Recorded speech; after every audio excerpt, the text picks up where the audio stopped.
Have you ever pulled into a motel late at night, only to feel like something wasn't right the moment you stepped through the door?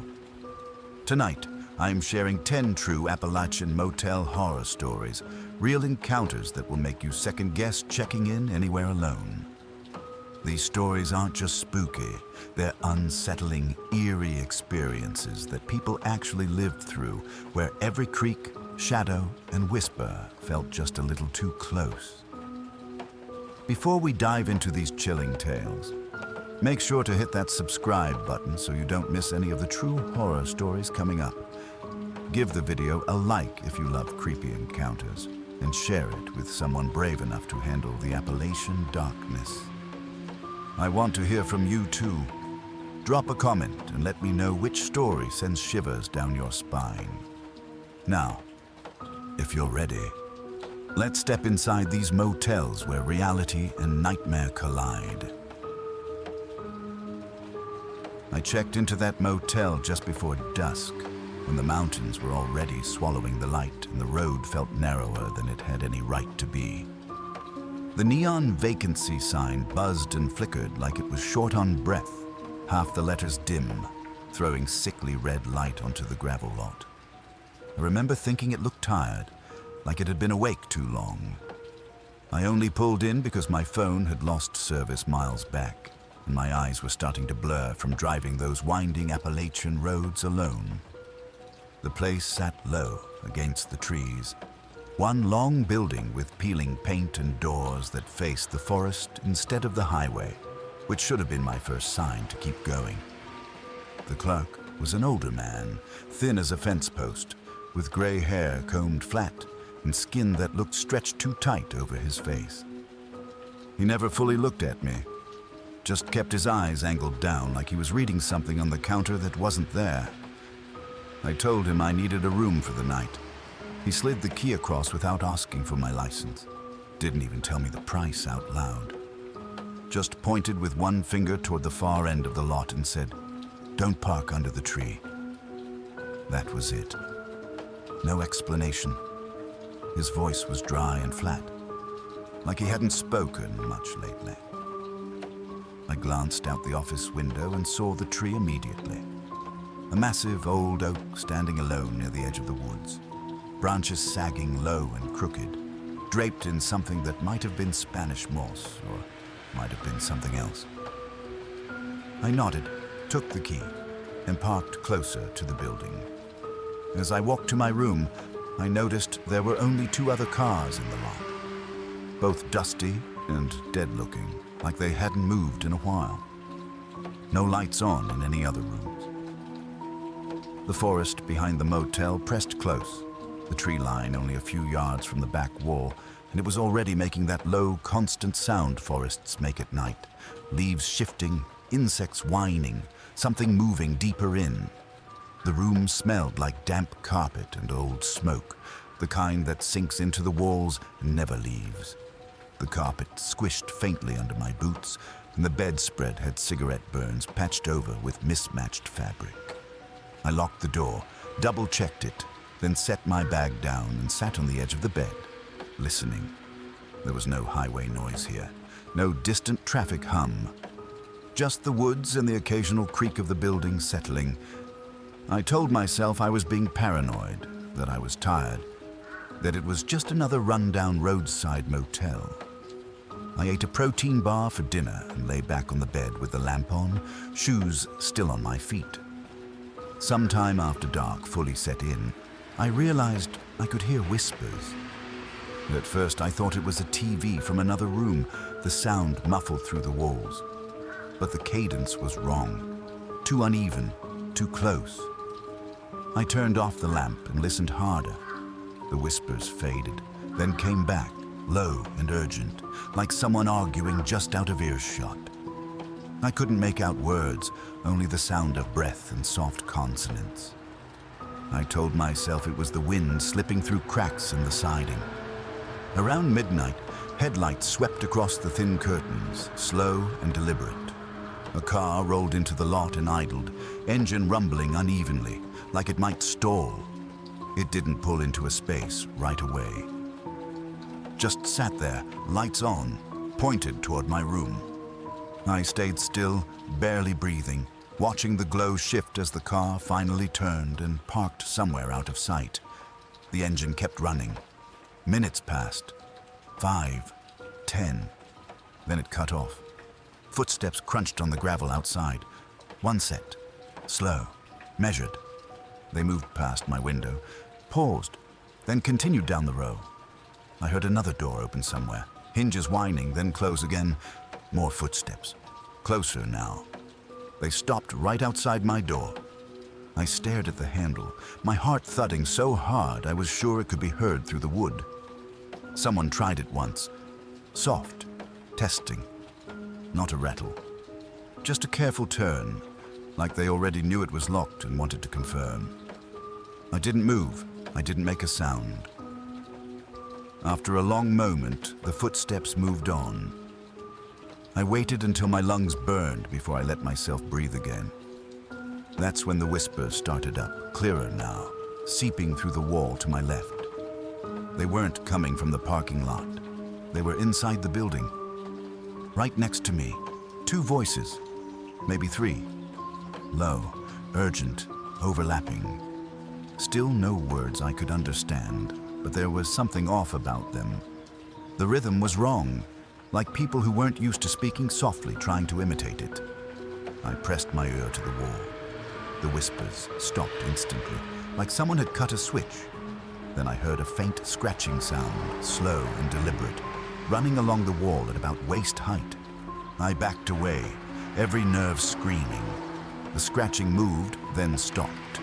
Silence settled in, heavy and suffocating. I sat on the bed with my back against the headboard, eyes locked on the door, counting seconds that stretched too long.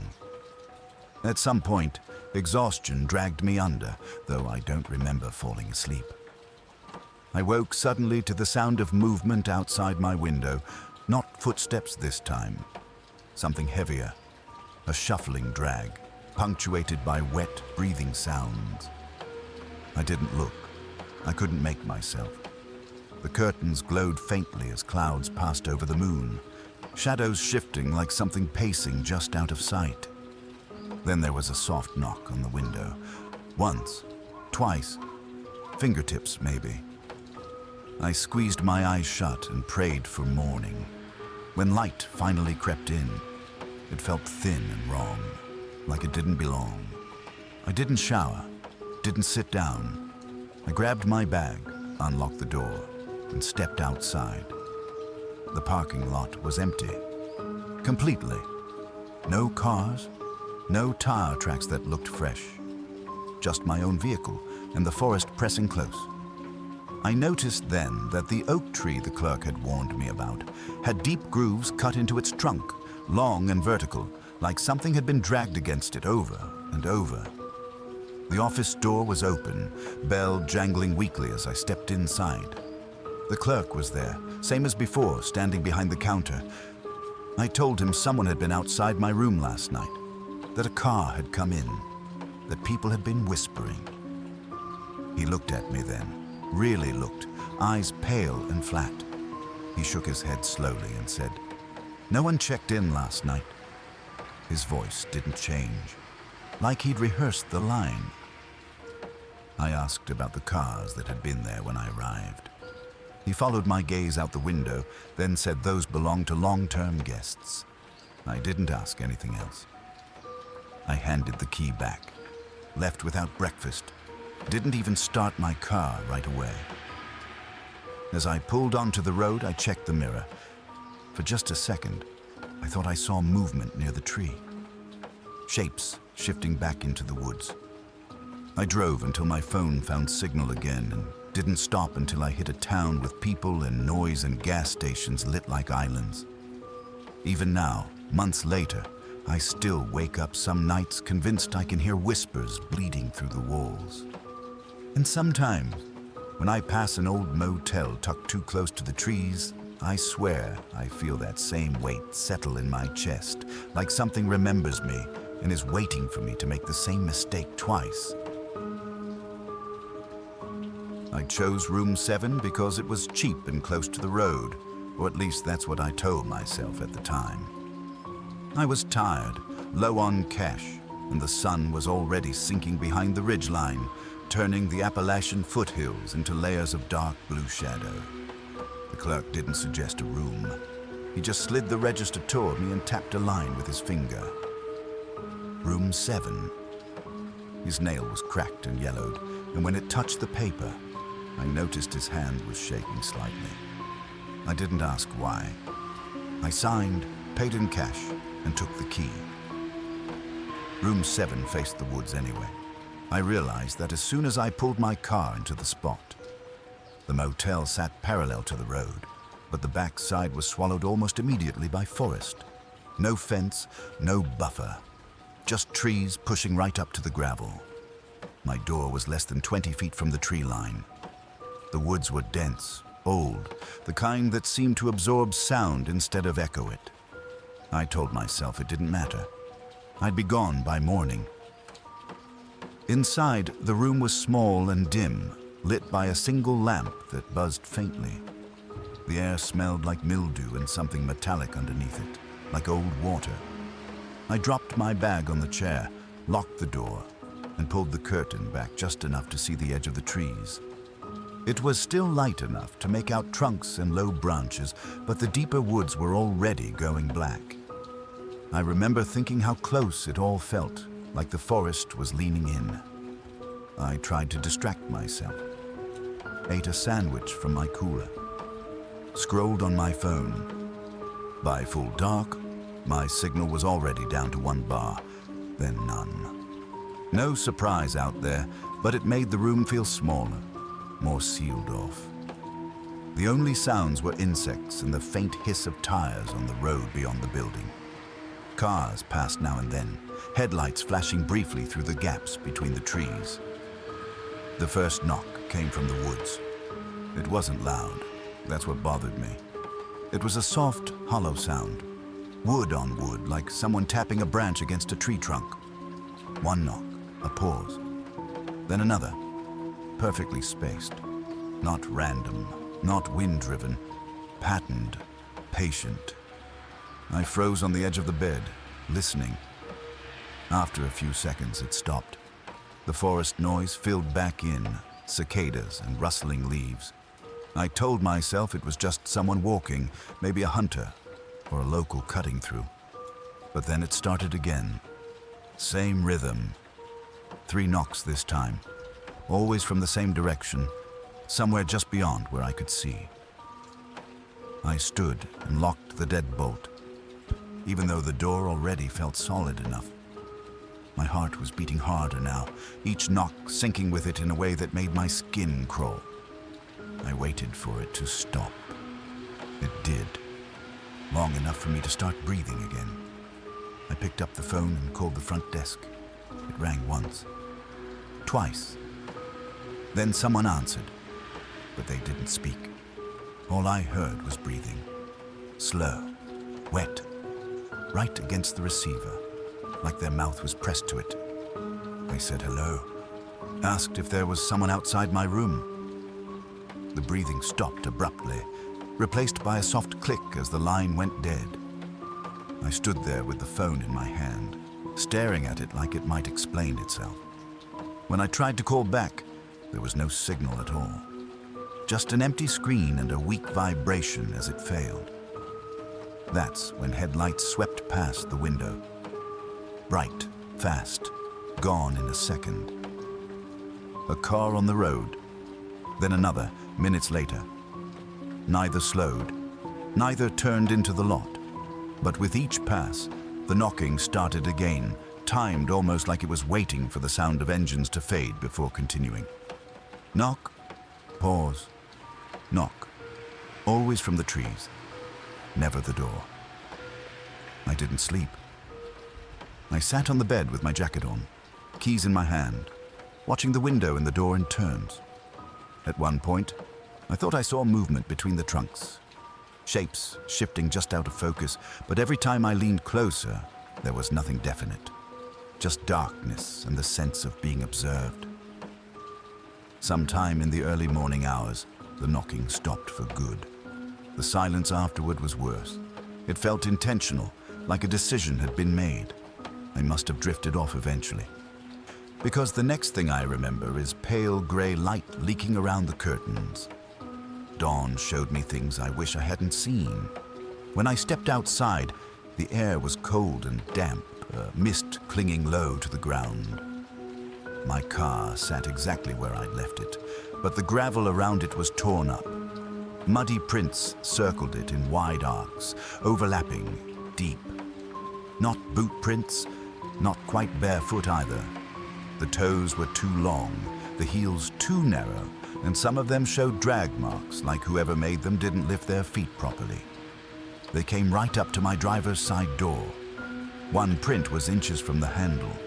I stood there longer than I should have, staring, trying to make sense of it. The woods were quiet again, innocent looking in the morning light. Birds had started up, and the motel itself looked almost harmless.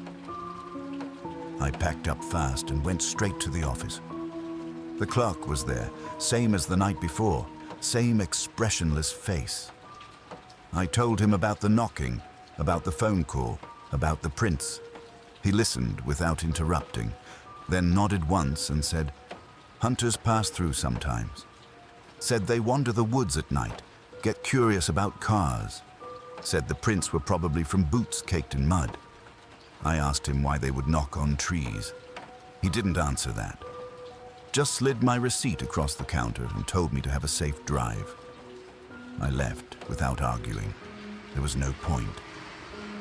As I pulled out onto the road, I checked my mirrors, half expecting to see someone standing at the edge of the trees, watching me go. I didn't see anything, but even now, I know what I heard. I know what I saw, and I know hunters don't knock like that. Slow, deliberate, like they're practicing patience for when you finally make a mistake. I went for ice at 12:17 a.m. because I couldn't sleep and the room felt like it was shrinking around me. I remember the time clearly because I checked my phone before I opened the door, more out of habit than anything else. The signal was gone again, but the clock still worked. 12:17. Too late to be wandering a motel hallway, but too early for the kind of exhaustion that lets you pass out without thinking. The hallway lights buzzed as soon as I stepped out, a thin electric hum that set my teeth on edge. They were those long fluorescent tubes, half of them flickering, casting uneven patches of light and shadow along the stained carpet. The air smelled colder out there, damp, like the building was breathing differently at night. My door clicked shut behind me, louder than it should have been, and for a second I just stood there, listening. No TVs, no voices, just that buzzing and a faint drip somewhere down the hall. The ice machine sat at the far end, near the corner where the hallway bent out of sight. As I started toward it, I noticed someone was already there. A woman stood in front of the machine, her back to me, shoulders slightly hunched like she'd been there a while. She wore a light-colored sweater and jeans. Nothing strange about her clothes, but something about the way she stood made me slow my steps. Too still, like she was waiting for something, not ice. I cleared my throat softly, more to announce myself than anything. She didn't turn around right away. When she did, it was slow, deliberate, like she'd already known I was there and was just deciding when to acknowledge it. She was maybe in her 30s, dark hair pulled back low, face pale under the buzzing light. Her eyes locked onto mine immediately, sharp and searching. "Staying long?" she asked. Her voice was calm, conversational, but it didn't match the look in her eyes. There was no small talk in it, no friendliness. It felt like a question that mattered more than it should have. I hesitated, then shrugged and said I was leaving in the morning, just passing through. That's when she smiled. It wasn't wide. It didn't show teeth. It was the kind of smile that never reached her eyes, like she was imitating something she'd seen other people do. "Most folks don't," she said. The way she said it made my stomach tighten. Not ominous exactly, just final, like a statement of fact. She stepped aside so I could reach the machine. That's when I noticed the key card in her hand. She was rolling it between her fingers, plastic clicking softly. The number caught the light as it turned. I stared at it longer than I meant to. My room was 7. I knew the layout of the place well enough by then. 1 floor, 11 rooms. I'd walked past every door earlier that evening. There was no room 12. I must have looked confused because her eyes flicked down to the card, then back up to my face. The smile stayed exactly the same.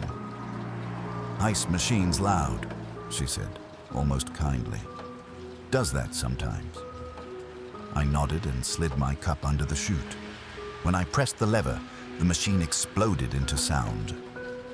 Ice clattered down in a harsh, echoing rush, way louder than it had any right to be.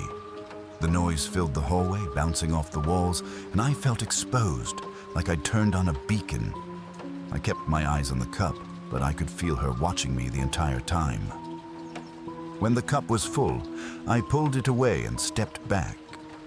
The noise died instantly, leaving behind a ringing silence that felt even worse. I muttered something like, "Have a good night," and started back toward my room.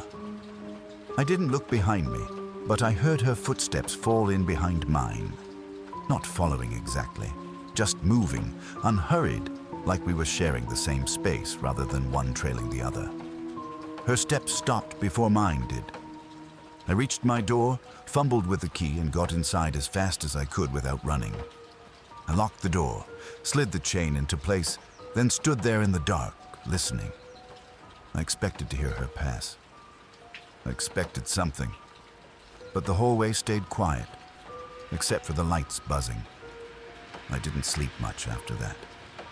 I sat on the bed with my shoes on, cup of ice sweating onto the nightstand, replaying the moment over and over.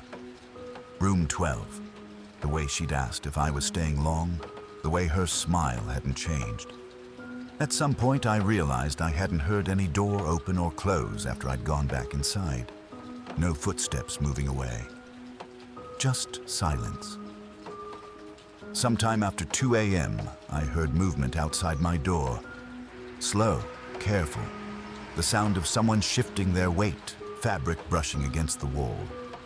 I held my breath, heart hammering, every sense tuned to that thin strip of space on the other side of the door. A shadow passed under the gap once, then again, like someone pacing back and forth. There was a soft knock. Not on the door this time, on the wall beside it. Knuckles against drywall, 3 taps, evenly spaced. I pressed my hand over my mouth to keep from making a sound. After a long moment, the shadow moved away. I didn't hear footsteps, just the sense of something no longer being right there. I slept in my clothes, lights on, keys in my hand. When dawn finally crept in through the curtains, it felt like relief mixed with dread. Morning made everything look normal enough to second-guess myself. The hallway, when I peeked out, was empty. The ice machine stood silent. No woman. No sign she'd ever been there. I packed up quickly and went to check out. The clerk was behind the counter. Same blank expression, same downward gaze. I mentioned the woman by the ice machine, asked if anyone was staying in room 12. He paused then, just for a fraction of a second. Then he said there was no room 12. Said maybe I was mistaken, maybe I'd seen a reflection, maybe I'd been tired. I didn't argue. I took my receipt and left before the sun fully cleared the trees. As I pulled onto the road, I glanced back at the building.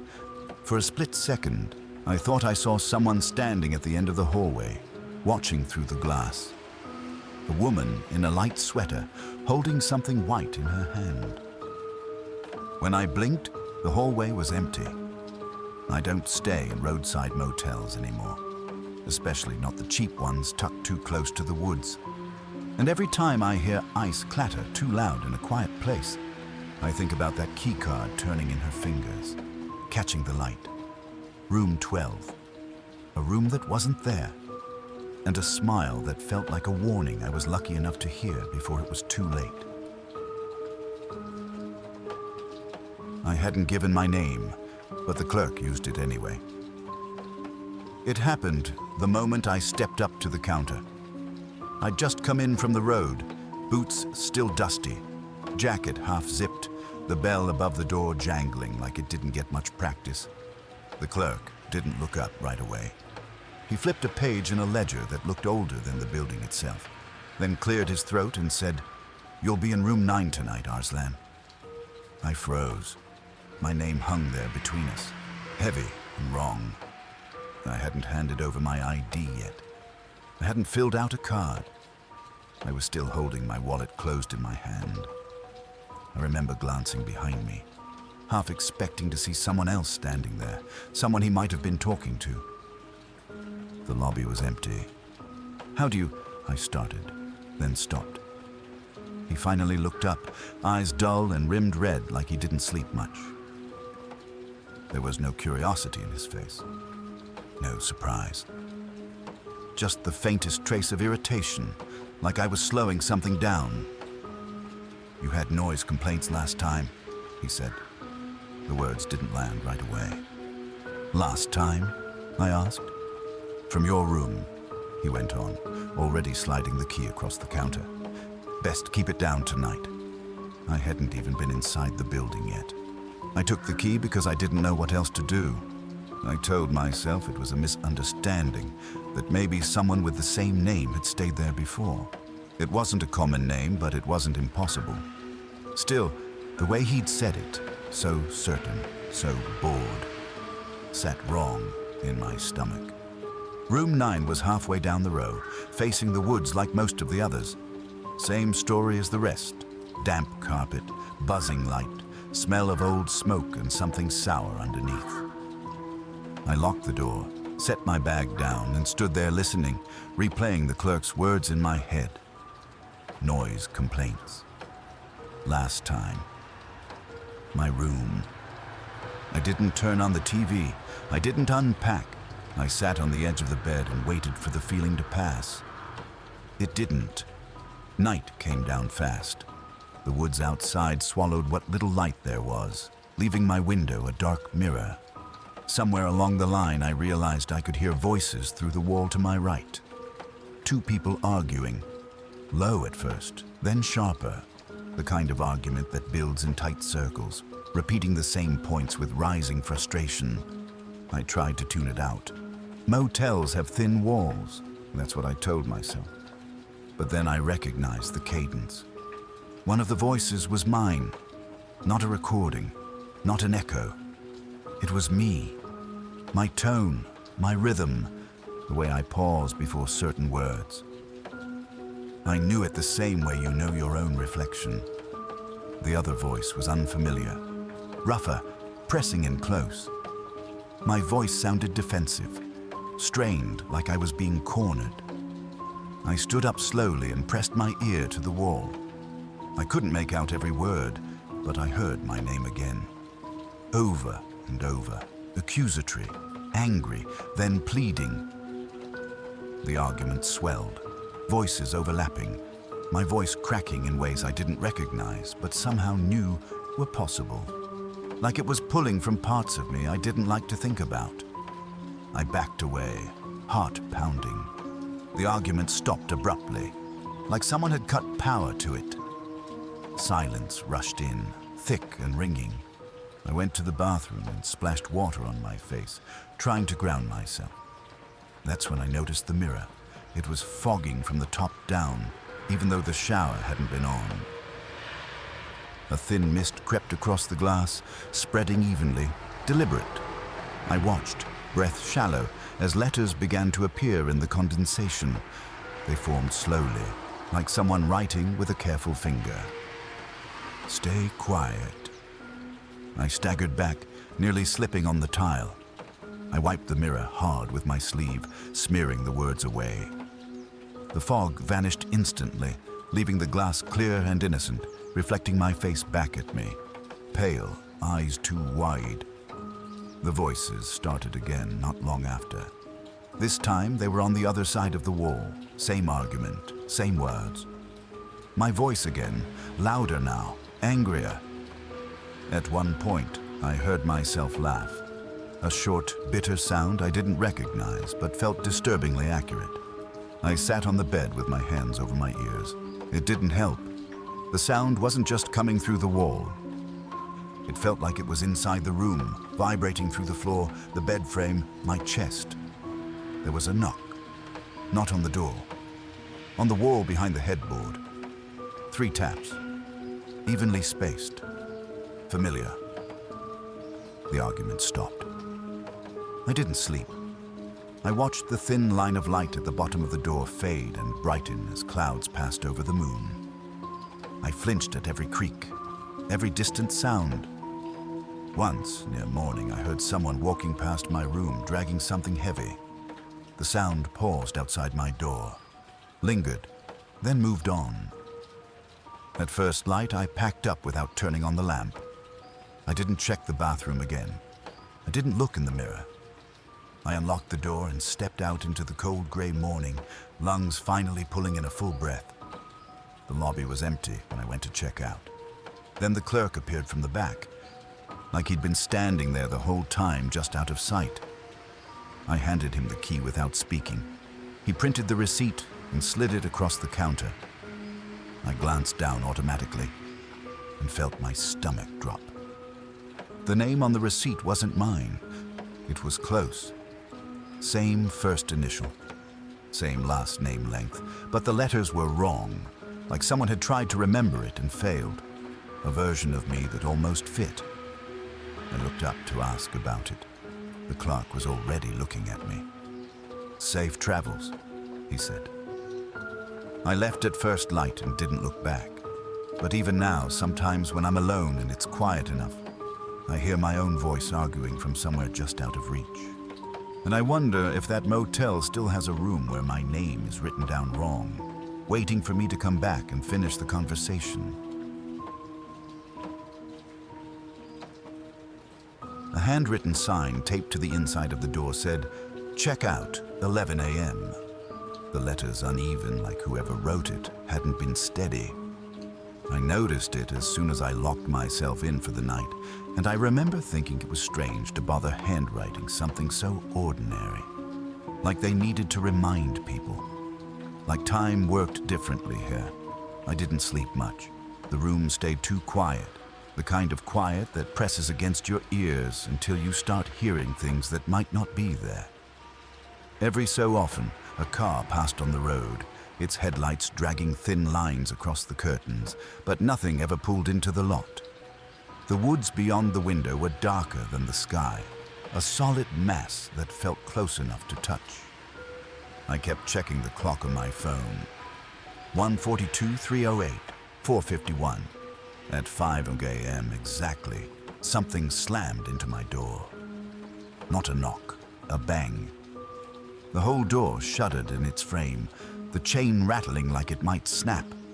I shot upright in bed, heart kicking hard enough to make me dizzy. Before I could move, it hit again. Louder this time, angrier. The sound echoed down the hallway, followed by a voice. "You can't be in there," a man yelled. His voice was hoarse, stretched thin like he'd been shouting for a long time already. I stayed silent, frozen, listening. Heavy breathing followed, right on the other side of the door. I could hear him shifting his weight, boots scraping against the concrete. "Dawn's not allowed," he shouted, slamming his fist against the door again. "You hear me? You don't stay past it." My stomach twisted. I looked at the clock again. 5:01 a.m. The sky outside the window was still pitch black. Dawn was at least an hour away. "I know you're in there," he said, quieter now, closer. His forehead must have been near the door because his voice carried through the wood, intimate and threatening. "They told you the rules?" The handle rattled violently. The chain held, but just barely. Panic took over. I grabbed my phone, useless without signal, and stumbled into the bathroom, locking myself inside and crouching in the tub. I pulled the shower curtain closed, like that would somehow hide me better. The banging stopped. For a few seconds, there was nothing but my own breathing, ragged and loud in my ears. Then footsteps started moving outside the room. Slow, deliberate, back and forth, passing the door, stopping, then pacing again. I could hear him muttering, words too low to make out, like he was arguing with someone who wasn't there. Something scraped along the outside wall. Metal on paint, once, twice. A long, slow drag. I clamped a hand over my mouth to keep from making a sound. Every instinct screamed at me not to move, not to let him know where I was.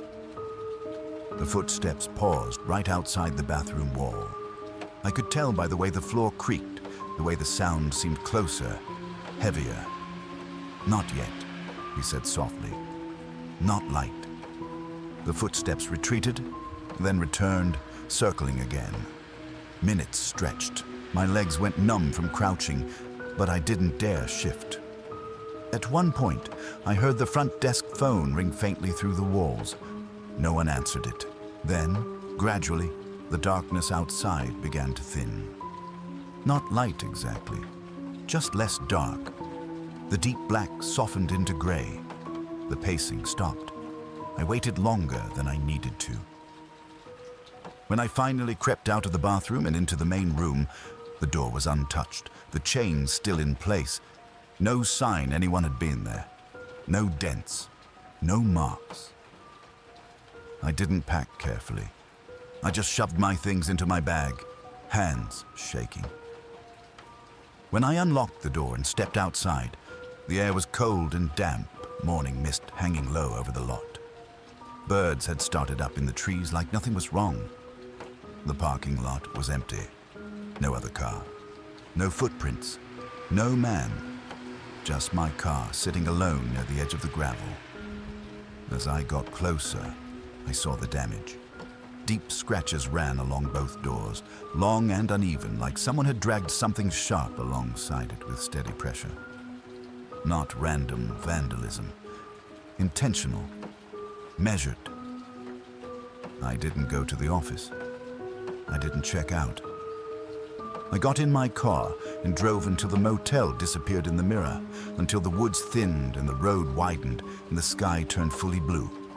Even now, I wake up some mornings before dawn, heart racing, convinced I've missed some rule I didn't know I agreed to. And every time I see a handwritten sign taped crookedly to a wall, I think about that man's voice on the other side of the door, angry and desperate, warning me that some places don't want you to see what comes with the light. Only one towel hung in the bathroom when I checked in. It was draped crookedly over the rusted bar, still damp to the touch, heavy like it hadn't had time to dry. That should have bothered me more than it did. At the time, I was too tired to care. The room smelled like wet carpet and old bleach, and the air felt cold even with the heater rattling in the corner. I figured housekeeping had just been rushed, or careless, or both. I showered anyway. The water came out lukewarm, sputtering at first, then settling into a steady stream that sounded louder than it should have in such a small room. I kept my eyes on the drain the whole time, watching the water swirl like it might do something strange if I didn't. When I shut it off and reached for the towel, it was colder than I expected. Still damp. When I pressed it to my face, there was a faint smell underneath the detergent. Something sour and human, like sweat that hadn't washed out all the way. I used it anyway. I hung it back up, heavier now, darker with fresh water, and stepped into the main room to get dressed. I'd barely pulled my shirt on when there was a knock at the door. Just one. Soft, careful, polite. I froze. I hadn't heard footsteps. No car pulling in. No voices in the hallway. I stood there listening, heart already starting to pick up speed. Another knock followed, same rhythm, same pressure. "Yes?" I called, hating how thin my voice sounded. A man answered from the other side. Calm. Close. "Housekeeping." I didn't move toward the door. Something about the timing felt wrong. Too immediate. "I'm fine," I said. "I don't need anything." There was a pause, long enough to make my skin prickle. "I need the towel," he said. The words landed heavier than they should have. Not a towel, not to replace it. The towel. "I'm using it," I replied. Another pause. Then, quieter. "That towel doesn't belong to you." My stomach tightened. I stepped closer to the door, careful not to make a sound. "Bring me a dry one tomorrow," I said. "You can have it then." The silence stretched. I imagined his hand hovering inches from the wood, knuckles pale, deciding whether to knock again or do something worse. Finally, he said, "All right." Footsteps moved away. Slow, unhurried. I locked the deadbolt and the chain and stood there for a long time after, listening until the hallway settled back into its low, electric hum. I told myself it was nothing, just a weird phrasing, just a tired employee. Still, I pushed a chair against the door before sitting down. An hour later, the knock came back. Same pattern, same softness. I didn't answer this time. "Sir," the man said, still calm, still polite. "I need the towel back."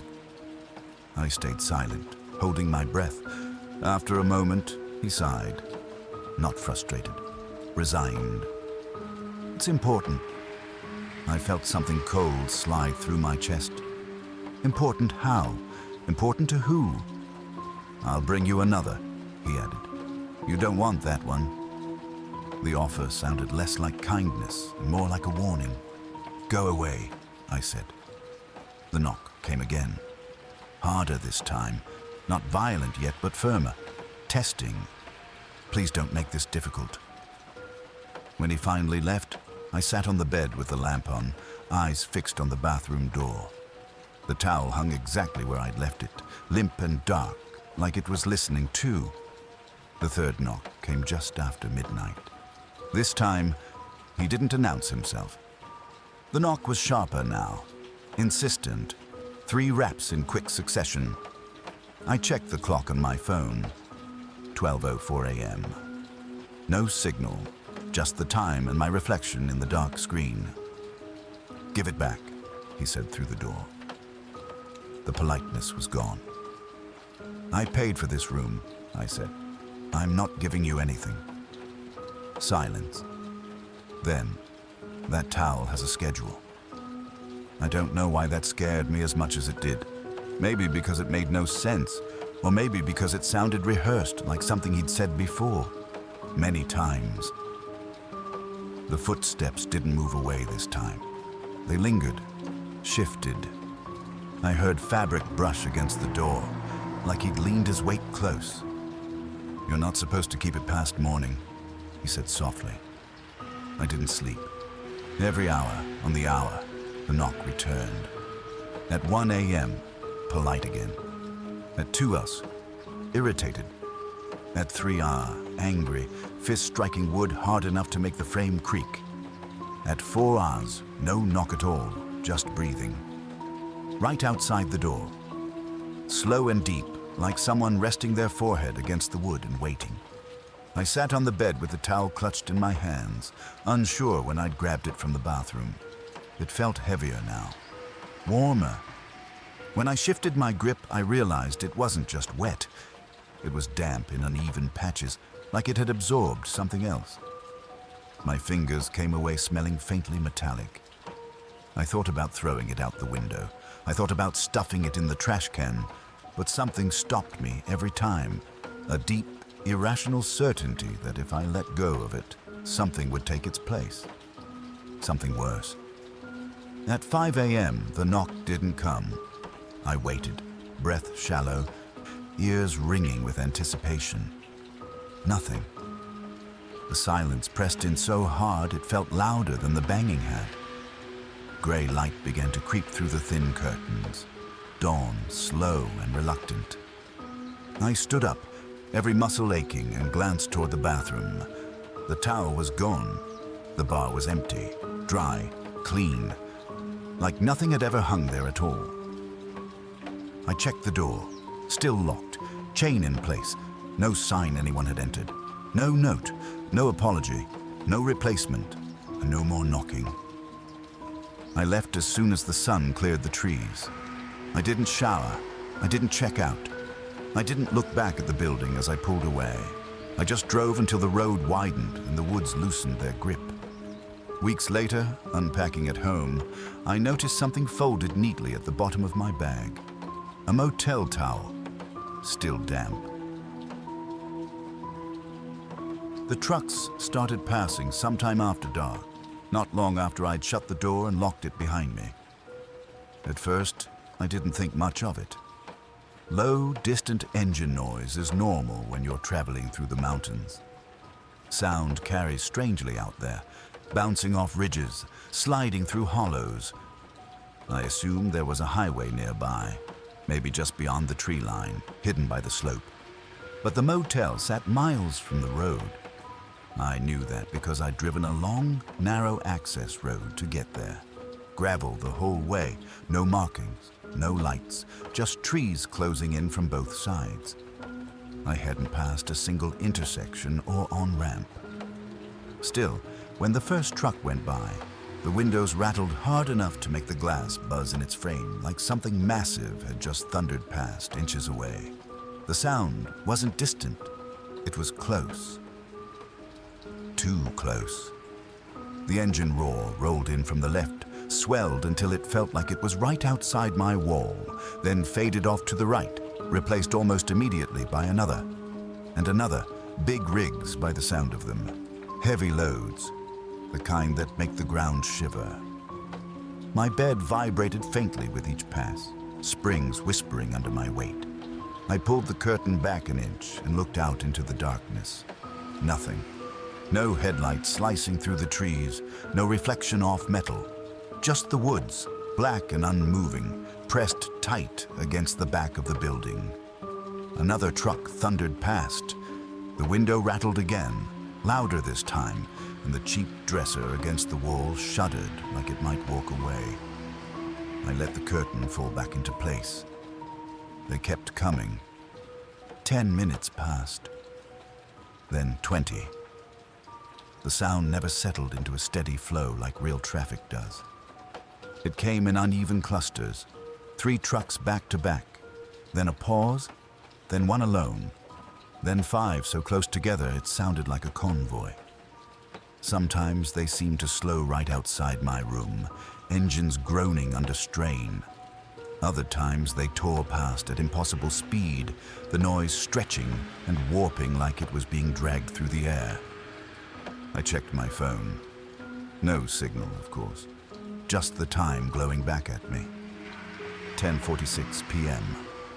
I tried turning on the TV to drown it out, but the volume had to be so high, it made the room feel claustrophobic, and even then the trucks cut through it, low and dominant, like they were closer to me than the sound coming from the screen. I turned it back off. Around midnight, I noticed something worse. There were no brakes, no air hisses. No downshifting, no horns, just engines, endless, relentless engines, roaring past without slowing, without stopping, without any sign there were drivers inside them at all. And still, no lights, no shadows, nothing visible through the window when the sound passed. At one point, I stood and pressed my palm flat against the glass. It vibrated with each truck, a steady tremor that buzzed up my arm. I could feel the weight of them in my bones, like pressure building and releasing, over and over. I tried to tell myself it was some trick of the terrain. Maybe an old freight route running through a cut I couldn't see. Maybe sound echoing off a ridge in a way that made it feel closer than it was. But the motel itself told a different story. The walls creaked in protest. The ceiling tiles whispered. dust sifted down from somewhere above when one particularly heavy truck went by, as if something enormous had brushed against the building itself. Sometime after 1 a.m., the trucks changed direction. Instead of passing straight through, left to right, they began to circle. That was the only way I could describe it. The sound would approach from behind the room, swell directly outside the window, then fade toward the front, only to return again from the same direction minutes later. Like a loop, like they were driving laps around the motel. I sat on the bed with my shoes on, keys in my hand, listening, counting passes until I lost track. My thoughts started to blur, exhaustion mixing with dread. Every time I thought the noise might finally be tapering off, another truck roared into being, closer than the last. At 3:12 a.m., there was a momentary lull. The silence hit so suddenly it made my ears ring. I held my breath, waiting. In the quiet, I realized something else had been missing all night. No insects, no wind, no distant animals. Just trucks. Always trucks. The lull lasted maybe 30 seconds. Then a truck passed so close it felt like it clipped the building. The wall jumped. The lamp rattled on the nightstand. I heard a long, metallic groan, like stressed steel, and for one terrifying second, I was sure the room was about to peel open and spill me into whatever was roaring past outside. I didn't look out the window again after that. By the time the gray edge of morning began to thin the darkness, my nerves felt flayed raw. The trucks were still coming, but something about them felt rushed now, faster, tighter together. Like they were trying to get somewhere before a deadline ran out. Then, at exactly dawn, they stopped. Not one last pass, not a fading distance. Just silence, absolute and immediate, like someone had thrown a switch. Birdsong crept in cautiously, tentative at first, then stronger. The woods reappeared, solid and ordinary in the pale light. I stood slowly, half expecting the sound to surge back at any moment. It didn't. I packed quickly and went straight to the office, needing an explanation even though I already knew I wasn't going to get one that made sense. The clerk stood behind the counter, same as he had the night before, posture unchanged, eyes already on me like he'd been expecting me. I told him about the trucks. I didn't embellish, didn't accuse.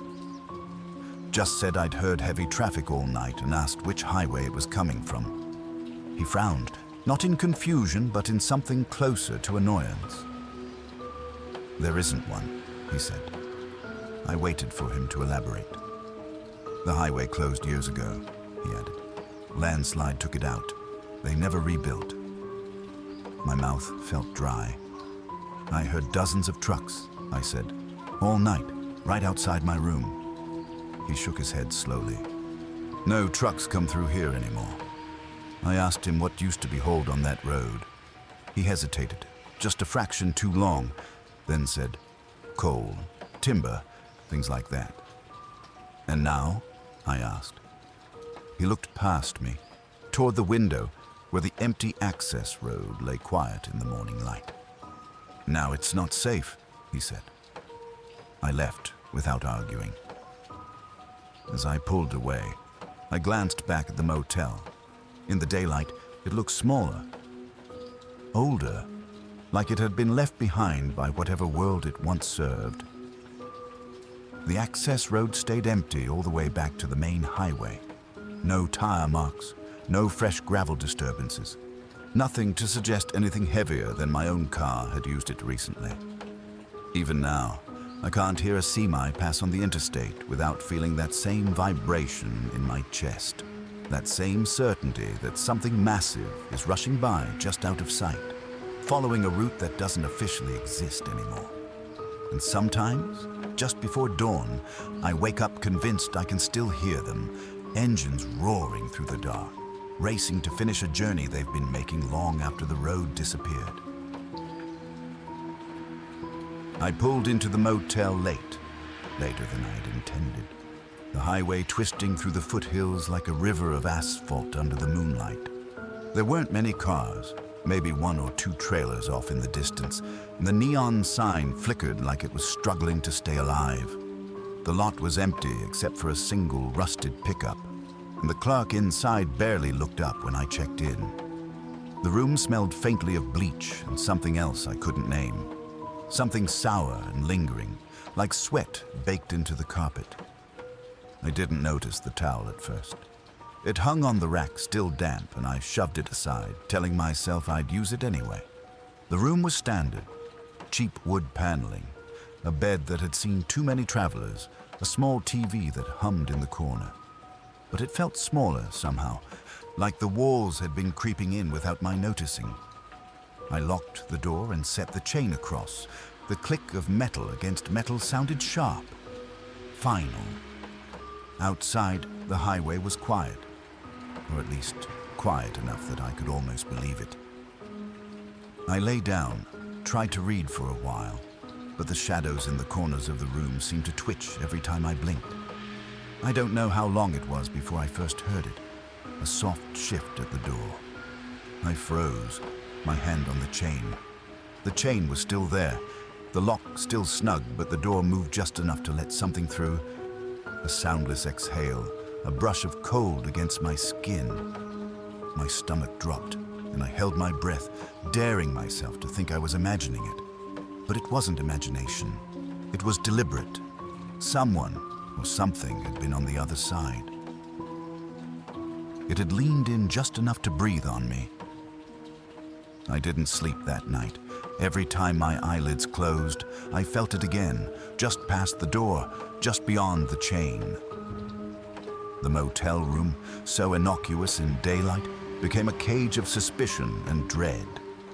The hum of the heater, the faint buzz of the fluorescent light, even the faint squeak of the ceiling fan, all of it felt like it was marking the passage of time in deliberate beats, counting down until whatever had opened the door would try again. I sat on the edge of the bed, listening to the empty hall outside, the muffled sounds of trucks that roared as though the highway ran right past the door, even though when I checked in, the clerk had told me the road had been closed years ago. At some point, I drifted into shallow dozes, but every creak of the hinges, every rattle of the window against its frame jolted me awake. The towel I had used earlier was gone from the rack when I woke fully, and I remembered the polite knock that had come just after I showered. I had refused to open the door. At first, it had been soft, hesitant, almost apologetic. Then it came back every hour, polite at first, then edged with frustration I could almost hear in the knock itself. By morning, the knocking had stopped, and so had the towel. Both disappeared without a trace, leaving only the lingering sense that I had been trespassing in a space I wasn't meant to occupy. I got up, heart hammering, and checked the door. The chain was still in place, perfect and unbroken. Nothing had touched it. Nothing had forced the door open. And yet, I could feel the memory of it, how it had opened just enough to touch me, just enough to make my chest tighten, just enough to remind me that the motel was not as empty as it seemed. Breakfast came in the form of faint light seeping through the blinds and the distant rumble of trucks that never passed by. I told myself to leave, to just pack up and drive back down the darkened roads, but something held me there, anchored to the room. The feeling of eyes, of presence, lingered in the corners, even in the harsh light of day. I couldn't explain it. There were no signs, no footprints, no faces glimpsed in the mirrors. Just a hollow, watching sensation that refused to let me go. I tried to distract myself, walked the empty halls, knocked on doors to make sure I wasn't imagining things. All doors were locked, all rooms silent. The motel's walls pressed in, thin and trembling, betraying no secrets. Yet every time I turned back to my own room, the air inside seemed to shiver, alive with the memory of the night before. It was like the building itself had breathed me in, catalogued me, and wasn't ready to release me yet. I don't know what time I left. I packed quickly, avoiding the towel hook where my own towel had hung, and drove down the empty road. The neon sign blinked once more behind me, an erratic heartbeat in the darkness. I kept glancing in the rearview mirror, expecting to see someone or something following. Nothing ever appeared, but the unease didn't leave me. Weeks later, I still remember the weight of the chain in my hand, the faint exhale against my skin, and the knowledge that someone, or something, had been able to slip past it. Even now, I wonder who or what had come through that door. Was it a person? A ghost of someone long forgotten on that stretch of closed highway, or something else entirely, something tied to the walls, to the place itself? I'll never know, and that is the part that haunts me the most. I tell people it was probably just stress, fatigue, maybe the isolation playing tricks on me. But deep down, I know the truth.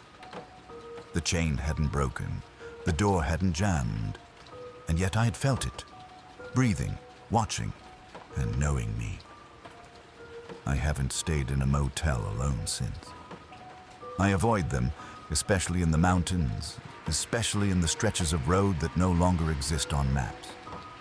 The thought of that door, swinging open without warning, lingering just enough to remind me that safety is a fragile thing, has stayed with me. And every now and then, when the wind is right and the night is still, I swear I can feel that breath again, just behind my shoulder, reminding me that some places remember you and some places never let go. I remember waking before sunrise, the sky still a bruise of purple and gray over the Appalachian foothills. The motel I'd stopped at was the kind that felt like it had existed longer than any of the people who ran it, tucked off a narrow back road that even my GPS treated like a suggestion.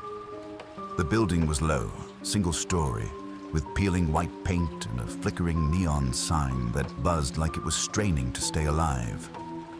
I hadn't expected much, just a place to sleep, maybe grab breakfast before the long drive down the ridge. But the moment I opened the door to the breakfast room, I knew something wasn't right. The room smelled faintly of burnt coffee, cleaner than it should have been for a place like this. Plates waited on the counter, still warm, with eggs and toast arranged neatly as though the diners had vanished mid-meal. Chairs were pulled out, one or two tipped at odd angles, like someone had left in a hurry. The coffee machine was still running, percolating softly, the aroma sharp and bitter.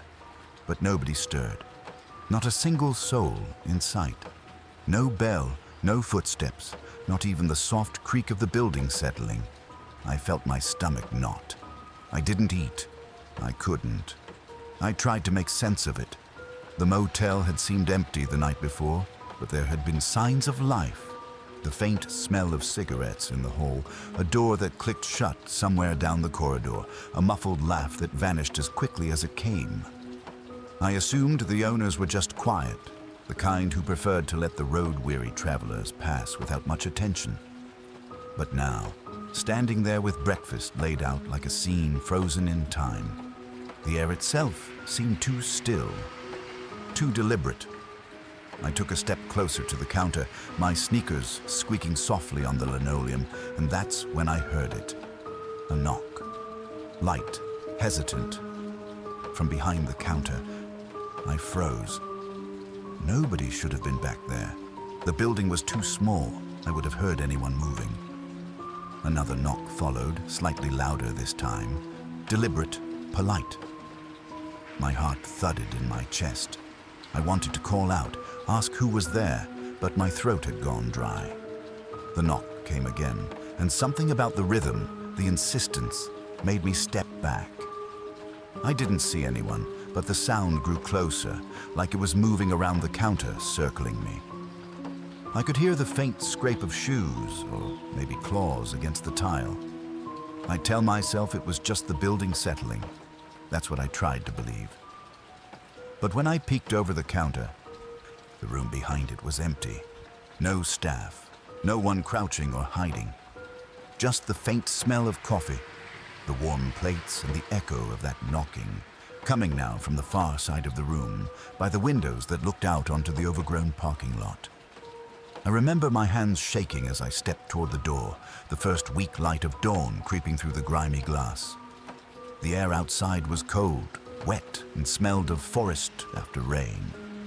Trucks had roared past the highway somewhere nearby last night, or so I thought, but now everything was silent except for the soft hum of that coffee machine and the occasional creak of the old building.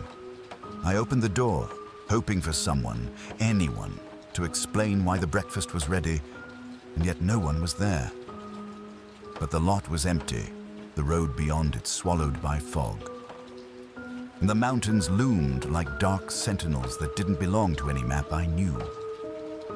I started to walk, hoping to find the clerk or a sign that someone had just stepped away, maybe to stock more food.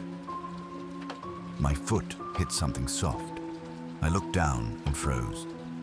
A towel, damp, lay in the middle of the walkway, freshly used. I didn't remember it being there. I picked it up and instinctively brought it with me, thinking maybe it belonged to someone I could find. That's when the knock returned. From behind me, gentle, insistent. A soft rap against the motel siding. I spun, heart hammering, and saw nothing. I kept moving toward my car, trying to convince myself it was just an echo, the wind, maybe a stray branch hitting the wall. But the knocking followed. Not fast, not hurried, but measured, like someone, or something, was watching me, testing boundaries. I tried to reason it out. Maybe a previous guest, some prankster, or a delivery person. But the parking lot was littered with weeds, no other vehicles, no signs of anyone in the surrounding woods. By the time I reached my car, the knock had stopped. I tried to look back, to see some figure standing there, but the mist clung low to the asphalt, and the trees blurred into a solid wall of gray and green. I jumped in, locked the doors, and sat for a long moment, breathing hard, scanning the empty lot. The towel lay on the passenger seat, cold now, inexplicably wet. I tried to start the engine, but the battery was dead. That didn't make sense. I had charged it fully the night before. I kicked the tires, checked the hood. Everything seemed fine. But the car refused to turn over. The mist thickened around me, turning the asphalt into a mirror of the gray sky. I thought about going back inside, but I couldn't bring myself to step through that doorway again. Instead, I sat listening, counting the seconds, trying to convince myself that the motel was just abandoned or poorly maintained, that the knocking was some fluke. And then I heard it again. Not a knock, not quite. A whisper, low and almost indecipherable, coming from somewhere behind the trees. I couldn't tell the direction. It could have been the wind or an animal. But it spoke with intent, a string of syllables I couldn't parse, carrying a rhythm that made the hair on my arm stand. I sat frozen, gripping the steering wheel, the towel cold against my knee. I wanted to move, to run, but my car refused. The mist wrapped thick around my tires, around the building, around the entire valley. Like the world had shifted while I wasn't looking. Minutes, or maybe hours, passed. The whispering faded. The mist thinned just enough for me to see the motel, still glowing faintly in the half-light, breakfast untouched, chairs still pulled out, plates warm as if waiting for someone to return. I slammed the doors, my foot finally pressing the accelerator, and the engine roared to life. As I pulled onto the road, I glanced back once. The motel sat in the fog like it had never existed, the neon sign flickering in and out, spelling nothing at all. No movement, no sign of life, just a building and a breakfast waiting for guests who would never arrive. Weeks later, I tried to tell someone about it.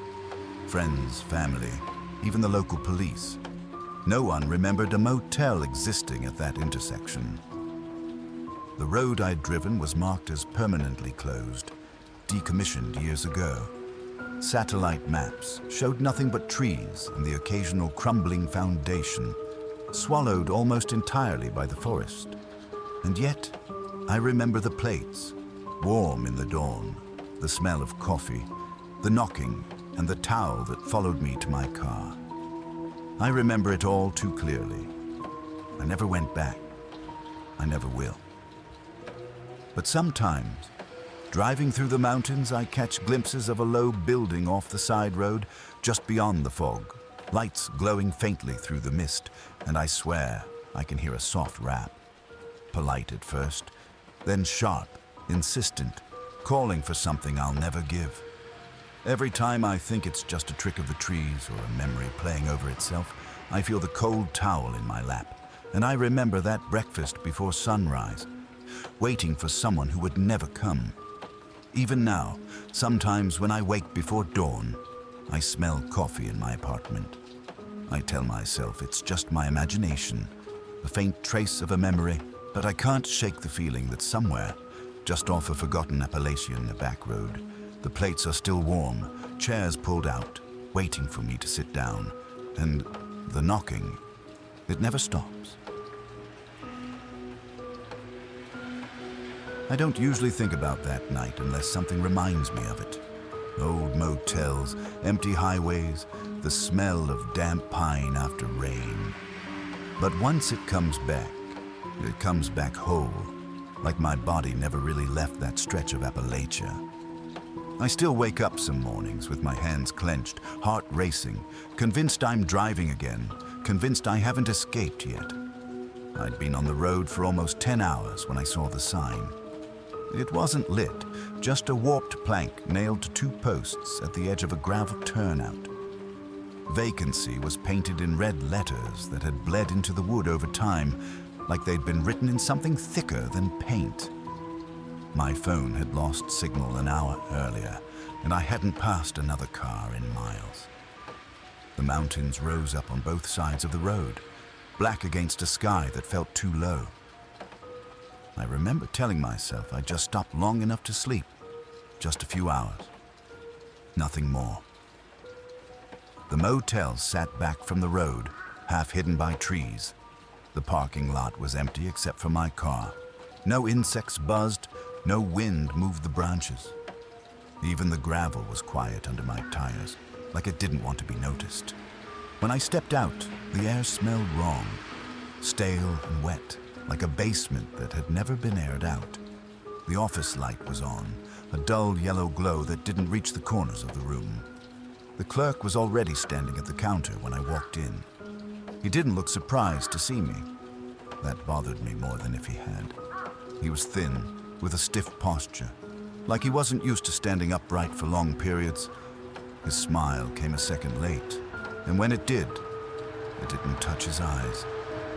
He asked where I was headed, and when I told him, he nodded slowly, as if confirming something to himself.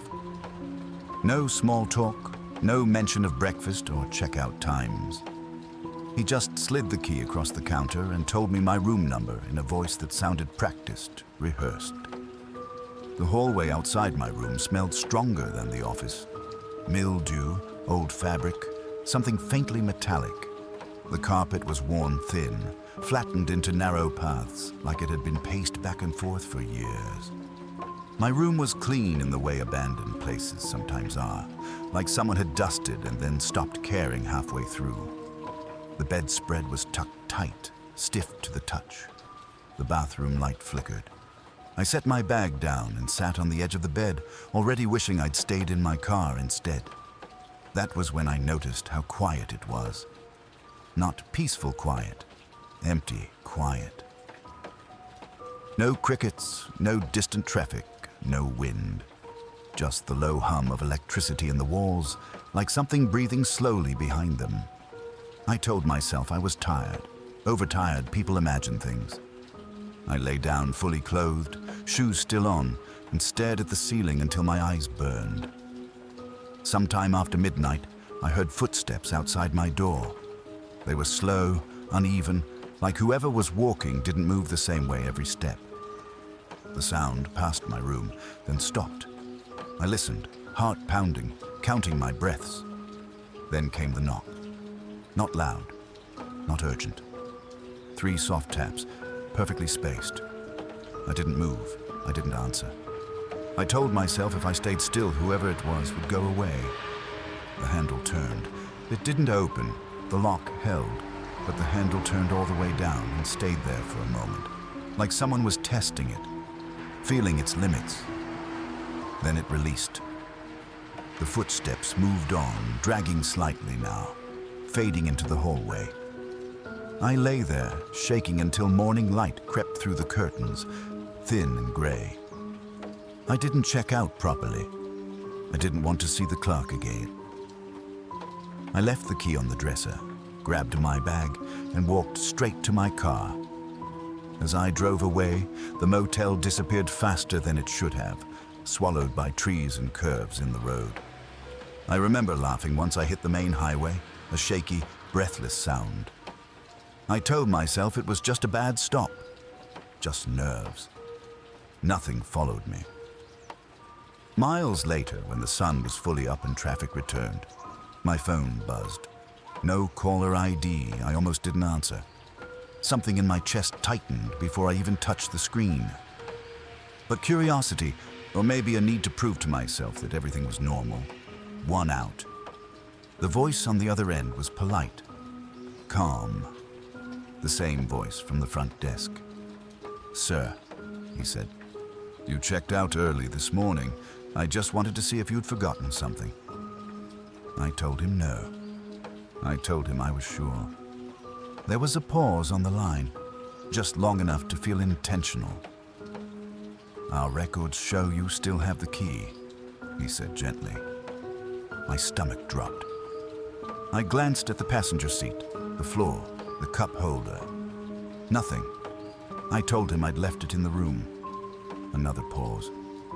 "Could you check your back seat for me?" he asked. I didn't want to. Every instinct screamed not to look, but my hands were already moving, reaching back, fingers brushing against something cold and solid wedged between the seats. The motel key lay there, face up, the metal tag scratched and worn. It was warm. I pulled over so fast I nearly hit the guardrail. I stared at that key like it might move on its own. My hands shook as I picked it up, and I swear I felt a faint vibration, like it had just been held too tightly. I dropped it onto the pavement and backed away. When I looked up, my phone was still pressed to my ear. "Thank you for checking," the clerk said. "We'll expect you back soon." The line went dead. I didn't go back. I drove until I reached a city, until the mountains flattened out and the air felt lighter. I threw my phone away at a gas station. I didn't sleep for 2 days. I told myself over and over that it was done. But sometimes, late at night, my current phone rings from a number that doesn't exist. And even before I answer, I can smell damp carpet and old wood. I can feel that key in my hand again, still warm, like it never really left.